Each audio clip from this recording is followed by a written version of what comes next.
Good morning. This is the day the Lord has made. We will rejoice and be glad in it. That's Psalm 118:24. Today is Monday, April 5th. Today's the Monday after Resurrection Sunday. You would think the excitement and joy would continue for days, but often the opposite is true.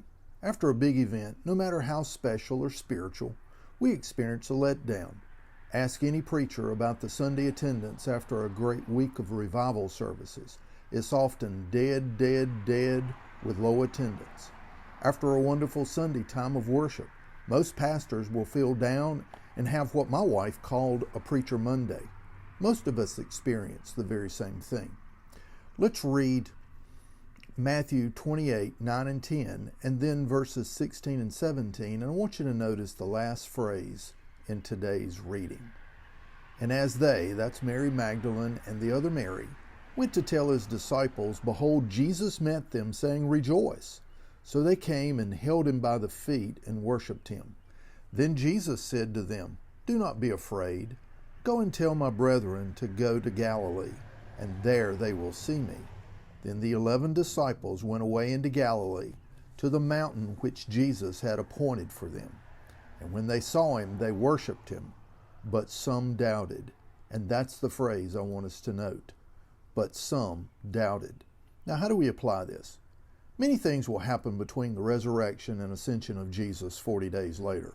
One truth God reminds us about is doubt. Did Jesus really die on the cross? Did he really rise from the grave? What if it's all a big scam? What if it's a hoax?